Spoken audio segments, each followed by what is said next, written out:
ゆっくり解説。フランス映画界の伝説。ジャンポール・ベルモンドの人気映画ランキング。ねえマリサ、今日はフランス映画のランキングなの？どんなお話か楽しみだわ。レイム。今回はジャンポール・ベルモンドの人気映画ランキングだぜ。彼は型破りな演技とクールな魅力で、ヌーベルバーグを代表する唯一無二の存在なのぜ。その彼の魅力を、主力の作品を通して深掘りしていくぞ。そんなすごい俳優さんなんだ。どんな映画が選ばれているのか、すごくワクワクするわ。だろ？代表作から厳選したぜ。それでは早速、ランキングの発表だ。第10位。バラノスタビスキー。1974年。ねえマリサ、第10位のバラのスタビスキーって、タイトルだけ聞くとすごくロマンチックな映画みたいだけど、ジャンポール・ベルモンドのイメージとはちょっと違う気がするわ。これはどんな作品なの？レイム、いいところに気づいたぜ。この映画は、ベルモンドの新たな一面が見られる作品なのぜ。バラノスタビスキーは、1974年に公開されたアラン・レネ監督の作品で、フランスを揺るがした実在の大スキャンダル、スタビスキー事件を題材にしているんだぜ。ベルモンドは、主人公である詐欺師、セルジュ・アレクサンドル・スタビスキーを演じているんだ。実在のスキャンダルがテーマなのね。ベルモンドが詐欺師役なんて、ちょっと驚きだわ。いつもの快活な役柄とは違うから、どんな演技を見せているのか気になるわね。その通りだぜ。スタビスキーは、社交界の長寿でありながら、巧妙な手口で巨額の詐欺を働く男だったんだ。この映画では、彼の華やかな生活の裏にある危険な駆け引きや、彼の死をめぐる謎が描かれているんだぜ。1934年に実際に起きたこの事件は、当時のフランス政界に大きな衝撃を与え、首相の辞任にまで発展したほどなのぜ。ベルモンドは、単なる詐欺師ではない、どこか悲哀を帯びた、複雑な人物像を見事に演じきっているんだ。これまでのアクションスターとしてのイメージとは一線を画す、彼の演技力の深さを示した作品なんだぜ。そうなんだ。歴史的な事件を背景にした、奥深い人間ドラマなんだね。ベルモンドが、そんな複雑なキャラクターを演じるなんて、彼の役者としての幅広さに感動するわ。華やかさと闇が共存するような、魅力的でミステリアスなベルモンドが見られるってことなのね。まさにそうだぜ、レイム。この映画は、ベルモンドがアクションやコメディだけでなく、シリアスなドラマでもその存在感を発揮できることを証明した作品なのぜ。アラン・レネ監督の芸術的な演出も相まって、ベルモンドの魅力が存分に引き出されているんだ。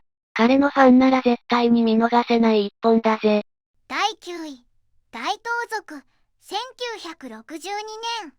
マリサ、第9位は大盗賊ね。タイトルからして、ベルモンドのアクションが炸裂しそうな予感がするわ。彼はどんな盗賊を演じているのかしら？レイム、いいところに目をつけたぜ。大盗賊は、1962年に公開されたフィリップ・ド・ブロカ監督の作品で、ベルモンドの魅力を存分に楽しめるコメディアクションロマンス映画なのぜ。ベルモンドが演じるのは、18世紀のフランスを舞台に活躍する、実在の義賊ルイ・ドミニク・ブルギニオンだ。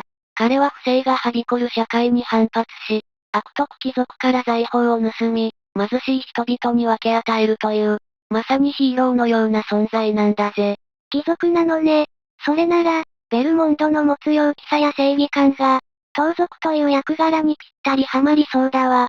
彼の軽やかな身のこなしや、茶目っ気のある表情が目に浮かぶようだわね。その通りだぜ。この映画のベルモンドは、彼の真骨頂である身体能力の高さと、ひょうひょうとしたユーモアのセンスを存分に発揮している。常に笑顔を絶やさず、軽快な動きで敵を翻弄し、観客を魅了するんだ。特に、クラウディア・カルディナーレ演じるジプシーの美女ヴィーナスとのロマンスは、映画に甘美な彩りを与えているぜ。陽気なアクションの中に、粋なロマンスが織り込まれているのが、この作品の大きな魅力なのぜ。単なるアクションスターではない、彼の多面的な魅力を引き出した一本なんだ。なるほど。アクションだけじゃなく、ロマンスやユーモアも楽しめる作品なのね。ベルモンドの魅力が凝縮されている感じがするわ。彼の陽気で、ちょっとお茶目な義足姿、見てみたいわ。まさに彼のスター性を確立した作品の一つと言えるぜ。この映画で、彼はアクションだけでなく、コメディやロマンスの才能も高く評価されたんだ。陽気で魅力的なベルモンドが見たいなら、この大盗賊は外せない傑作なのぜ。第8位、プロフェッショナル、1981年。マリサ、第8位はプロフェッショナルね。これはタイトルからして、すごくハードボイルドな雰囲気を感じるわ。ベルモンドはどんなプロフェッショナルを演じるの？オーレイム、まさにその通りだぜ。プロフェッショナルは、1981年に公開されたジョルジュ・ロートネル監督の作品で、ベルモンドの魅力を極限まで引き出したアクションスリラーの傑作なのぜ。ベルモンドが演じるのは、フランスの秘密工作員ジョスラン・ボーモン。彼はアフリカ某国の独裁者暗殺任務に就くが、政治的な裏切りに遭い、祖国フランスから裏切られ投獄されてしまうんだ。それはひどいわ。信頼していた国に裏切られるなんて、そこから彼はどうするの？復讐のために脱獄する、みたいな展開かしら？その通りだぜ。数年後、ボーモンは巧みに脱獄し、再び独裁者の暗殺を企てるんだ。しかし、彼を裏切ったフランス政府は、彼を抹殺するために特殊部隊を送り込む。ボーモンは、裏切り者への復讐と、自らの正義を貫くために、孤独な戦いに身を投じることになるんだぜ。この映画でのベルモンドは、冷静沈着でありながら、内には激しい怒りと悲しみを抱える男を見事に演じきっている。彼のクールな佇まいと、時折見せる人間味が、観客を強く引きつけるんだ。そして、なんといってもエンニオ・モリコーネによるテーマ曲チャイメイは、あまりにも有名で、映画の世界観をさらに深めているぜ。なるほど、壮絶な復讐劇なのね。裏切りと孤独な戦い、そしてベルモンドの深い演技。そこにあの美しいテーマ曲が加わるなんて、想像するだけで鳥肌が立つわ。彼のプロフェッショナルとしての覚悟が伝わってきそうだわね。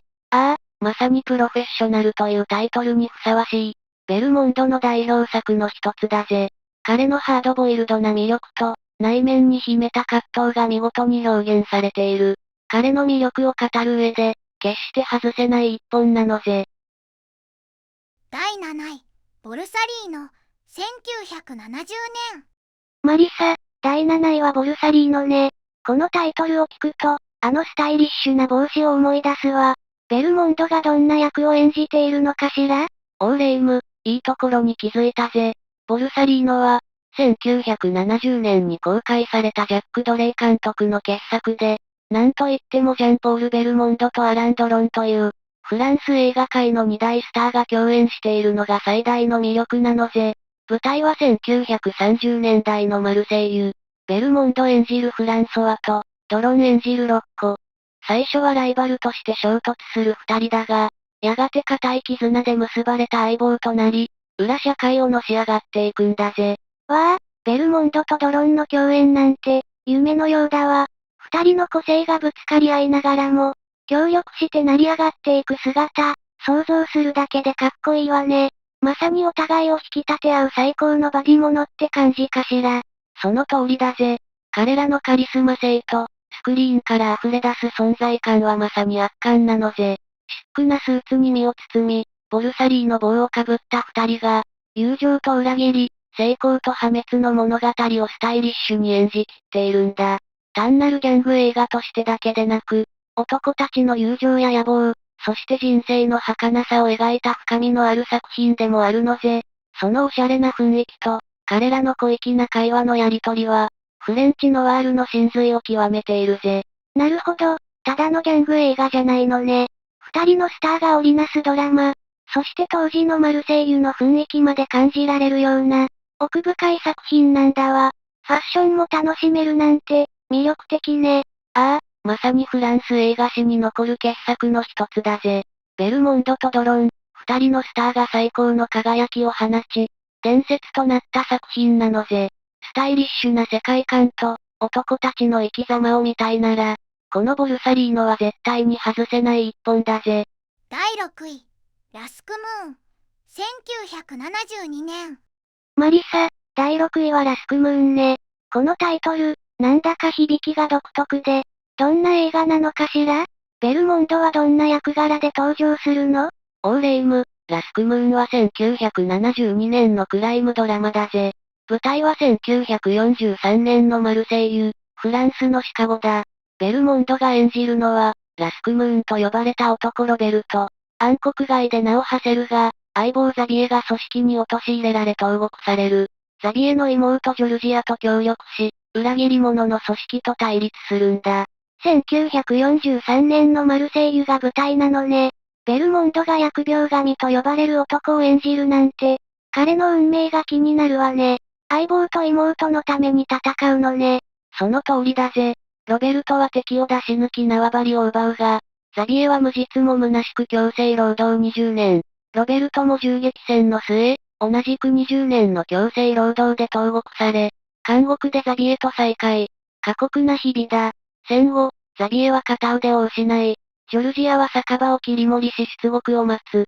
ベルモンドは、運命に翻弄されながらも愛する者を守ろうとする男の哀愁を、見事に演じきっているぜ。壮絶な運命だわ。戦争の影も色濃く反映されているのね。ベルモンドの、ただのギャングではない、人間的な深みが描かれている作品なんだわ。ああ、ロベルトは安らぎを求め牧場を買おうとするが、別の暴力組織にザビエとジョルジアを殺されてしまうんだ。怒りに燃えたロベルトは一人で敵の根城へ向かい、霧の中に消えるんだ。ベルモンドのキャリア屈指のハードボイルド作品で、彼の演技の深さと、過酷な運命に立ち向かう男の生き様が描かれた傑作だぜ。第5位、キチガイピエロ、1965年。マリサ、第5位はキチガイピエロね。このタイトル、なんだかクレイジーで、ベルモンドがどんな役を演じるのかしら？彼の陽気なイメージとはちょっと違う感じがするわね。オーレイム、まさにその通りだぜ。キチガイピエロは、1965年に公開されたジャン・リュック・ゴダール監督のヌーベルバーグを代表する傑作だ。ベルモンドが演じるのは、ブルジョワな生活にうんざりした男フェルディナン。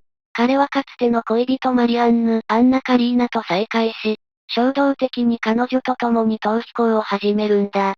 彼らはフランスの南へと車を走らせ、奔放で破滅的な愛と自由を求める旅に出るのぜ。ゴダール監督のヌーベルバーグ作品なのね。ベルモンドが、そんな芸術的な映画で、しかも破滅的な恋に落ちる男を演じるなんて、彼の新たな一面が見られそうで興味深いわね。従来の彼のイメージとは違う役柄だわ。その通りだぜ。この映画は、色彩豊かな映像、即興的な会話、そして予測不能な展開が特徴で、まさに狂気と詩情が混じり合うゴダールならではの世界観が炸裂している。ベルモンドは、理性を失いながらも、どこかロマンチックで悲しい男を演じきっているんだ。彼は自由を追い求めるがゆえに、次第に破滅へと向かっていく。そして、なんといってもラストシーンの衝撃的な結末は、映画史に残る名場面として語り継がれているぜ。ベルモンドの、既成概念にとらわれない演技が光る一本なんだ。なるほど。色彩と詩情、そして狂気が混じり合う作品なのね。ベルモンドの演じるフェルディナンが、どのように狂気と向き合い、破滅へと向かっていくのか、すごく見てみたいわ。彼の多彩な演技力が際立ちそうだわね。ああ、この作品はベルモンドのキャリアにおいて、彼の芸術性を強く印象づけた一本だぜ。単なるアクションスターではない、彼の俳優としての深みと、ヌーベルバーグの精神が融合した、まさに伝説的な映画なのぜ。第4位、おかしなおかしな大冒険、1973年。さあ、いよいよ第4位。どんなベルモンド映画が飛び出すのかしら？もう待ちきれないわ。ああ、レイムの言う通り、ここからはベルモンドの魅力がさらに凝縮された作品が続くぜ。ジャンポール・ベルモンド人気映画ランキング、第4位にランクインしたのは、1973年公開、フィリップ・ド・ブロカ監督との黄金コンビが送る、底抜けに楽しい冒険活劇、おかしなおかしな大冒険だ。おかしなおかしな大冒険。タイトルからして、もうワクワクが止まらないわね。フィリップ・ド・ブロカ監督ということは、これは期待大じゃない。ベルモンドのユーモラスな一面と、ハラハラドキドキのアクションが楽しめそうな予感がするわ。その予感、大正解だぜ、レイム。この映画は、ベルモンドが冴えないスパイ小説家のフランソワ・メルランと、彼が生み出した小説の主人公であるスーパースパイ、ボブ・サンクレイルの二役を演じるという、なんともユニークな設定なんだ。現実のフランソワは気弱でドジばかりなんだが、彼の小説の世界ではボブ・サンクレイルが美女と共に華麗に大活躍。ところがある日、フランソワは謎の組織に誘拐され、自分がボブ・サンクレイルとして振る舞うことを強要されるんだ。共演には、イギリスの美人女優ジャクリーヌ・ビセットを迎え、彼女が演じる聡明な女子大生クリスティーヌが、フランソワ、ボブの冒険に巻き込まれていくんだぜ。ベルモンドが、冴えない作家と凄腕スパイの二役ですって。それは絶対に面白いわね。現実と空想が入り乱れるような、ドタバタコメディになりそうだわ。ジャクリーヌ・ビセットも素敵だし、華やかで楽しそう。まさにお見事なドタバタコメディで、アクション満載だぜ。フィリップ・ド・ブロカ監督お得意の、軽快なテンポと息もつかせぬアクション、そしてロマンチックな要素が絶妙にミックスされているんだ。ベルモンドの抜群の身体能力を活かしたスタントシーンはもちろんだが、コミカルな演技も最高で、観客を飽きさせない工夫が随所に凝らされている。現実のフランソワの情けなさと、空想世界のボブ・サンクレイルのかっこよさ、そのギャップをベルモンドが見事に演じ分けているのが最大の見どころだな。難しいことは考えずに、ただただベルモンドの魅力を満喫できる、極上のエンターテイメント作品と言えるだろう。フィリップ・ド・ブロカ監督とベルモンドのコンビは本当に最強ね。アクションもコメディもロマンスも楽しめるなんて、まさにベルモンドの魅力が全部詰まった宝石箱みたいな映画じゃない。見ているだけで元気をもらえそうだわ。第3位、華麗なる大泥棒、1971年。さあ、いよいよベスト3よ。もう心臓がバクバクしてるわ。その高まり、最高潮のまま行くぜ、レイム。ジャンポール・ベルモンド人気映画ランキング。いよいよトップ3の発表だ。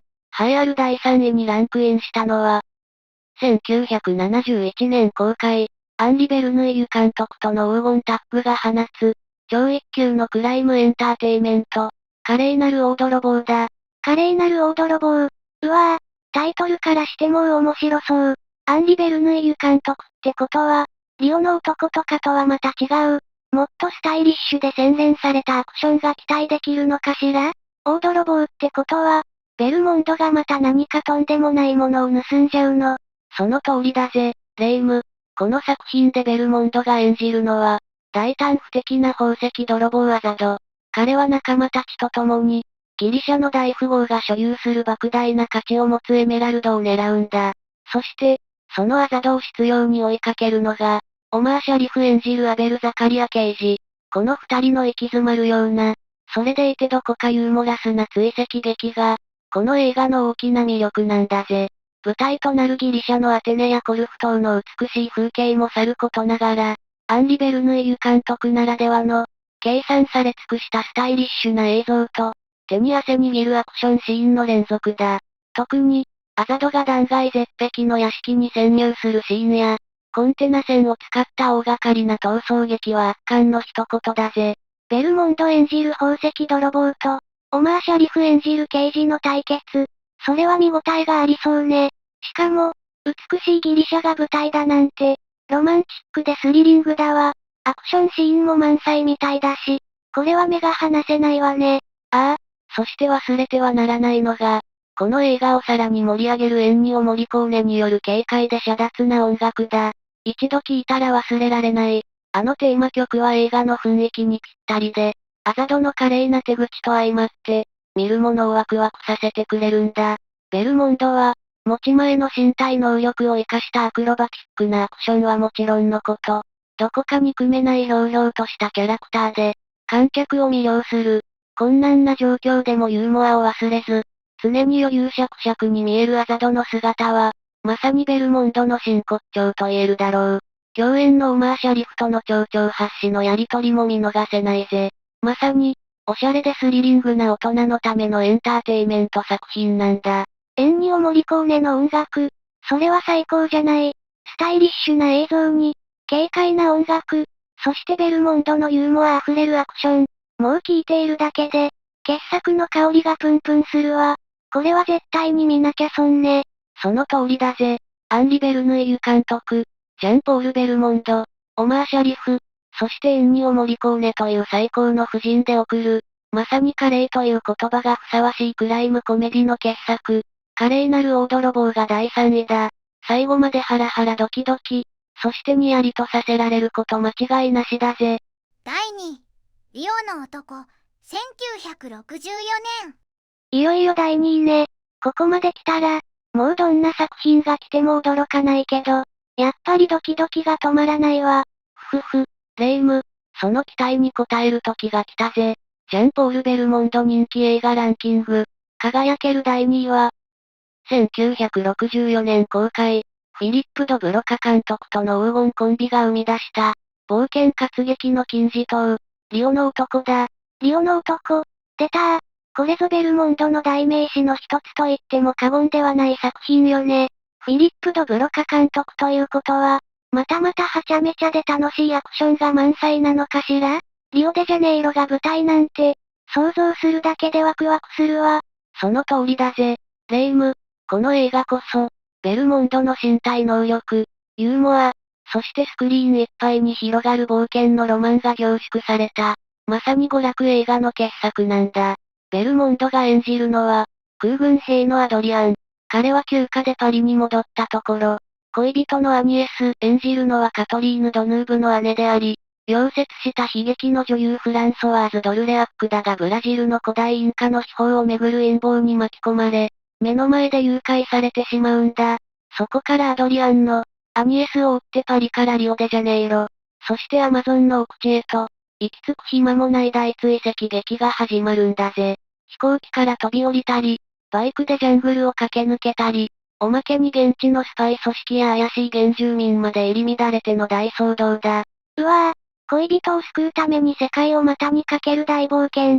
ベルモンドのアクションが炸裂しそうね。フランソワーズ・ドルレアックも美しくて魅力的だって聞いているわ。まさに絵に描いたような冒険活劇ね。そうなんだ。この映画のベルモンドは、まさに水を得た魚のようにな。コミカルなシーンも満載で、次から次へと襲い来るピンチを、持ち前の起点と身体能力で切り抜けていく姿は、見ているだけで元気が出てくるんだぜ。そして、ブラジルの美しい景色やサンバのリズムも映画を盛り上げる重要な要素だ。フィリップ・ド・ブロカ監督の軽快でスピーディーな演出は、この作品で一つの頂点を極めたと言ってもいいだろう。後の多くの冒険映画、例えばインディ・ジョーンズシリーズなんかにも大きな影響を与えたと言われている。まさにエポックメイキングな一本なんだぜ。ベルモンドの魅力が120%詰まった。これぞエンターテイメントって感じの作品だ。インディ・ジョーンズにも影響を。それはすごいわね。ベルモンドの魅力が全部詰まっているなんて、ファンにとってはたまらない一本じゃない。もう、早くアドリアンと一緒にリオへ冒険に出かけたい気分よ。だろ？理屈抜きに楽しめる。痛快無比なアクションアドベンチャーコメディの最高傑作。リオの男が堂々の第2位だ。これぞベルモンド。これぞ映画の楽しさ。と叫びたくなること間違いなしなのぜ。第1位、勝手にしやがれ、1960年。マリサ、ついに第1位ね。勝手にしやがれ。このタイトル、なんだか反骨精神に満ちていて、まさにベルモンドのイメージにぴったりだわ。一体どんな映画なの？オーレイム、まさにその通りだぜ。勝手にしやがれは、1960年に公開されたジャン・リュック・ゴダール監督の作品で、ヌーベルバーグの金字塔と称される傑作だ。ベルモンドが演じるのは、衝動的で刹那的な生き方をするチンピラのミシェル。彼はマルセイユで警官を殺害してしまい、パリへと逃亡。そこでアメリカ人の恋人パトリシア・ジーンセバーグと再会し、共にローマへ逃げる計画を立てるが、次第に運命の歯車が狂い始めるのぜ。ヌーベルバーグの金字塔なのね。ベルモンドが、そんな時代の象徴となる映画で、自由を追い求めるチンピラを演じるなんて、彼のカリスマ性が爆発しそうだわ。パトリシアとの関係も気になるわね。その通りだぜ。この映画は、ジャンプカットを多用した斬新な編集、即興的な会話、そしてパリの街並みをリアルに捉えた映像が特徴だ。ベルモンドは、モラルの欠如と、どこか哀愁を帯びた魅力を兼ね備えたミシェルを、彼独自のニヒルな笑顔と軽やかな身のこなしで完璧に演じきっている。彼とセバーグ演じるパトリシアとの、クールで切ない駆け引きは、多くの若者に影響を与えたんだぜ。この映画が、ベルモンドを一躍スターダムに押し上げたんだ。なるほど。斬新な映像表現とベルモンドの存在感が、一体となって伝説を作ったのね。彼の軽やかでニヒルな魅力が、この作品の大きな核になっているんだわ。ああ、まさに勝手に仕上がれは、彼のキャリアにおける原点であり、彼の俳優としてのアイデンティティを確立した作品だぜ。この映画なくして、後のベルモンドは語れない。まさに彼の代表作中の代表作なのぜ。総評またはまとめ。マリサ、ジャンポール・ベルモンドの映画を振り返ると、彼の多彩さに驚かされるわ。ヌーベルバーグの芸術作品から、痛快なアクション、コメディまで、彼らしく演じきっていたわね。ああ、そうなんだぜレイム。彼のキャラクターは、ニヒルで型破り、憎めない魅力を放っていたな。自らスタントをこなす身体能力と、自然体でユーモラスな演技は唯一無二だぜ。彼の作品は、スリルや笑いだけでなく、人生の機微も描いていたんだ。彼のカリスマ性と、自由な表現は、多くの人々に影響を与え、世界中の映画史に大きな足跡を残したわね。まさに、ベルモンドは、永遠に輝き続けるレジェンドだわ。その通りだぜ。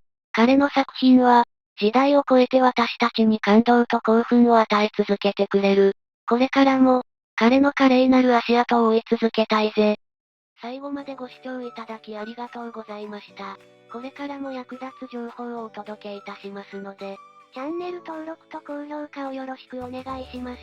コメント欄でご意見や質問もお待ちしています。それではまた次回お会いしましょう。バイバイ。今日も一日良い日で、またね。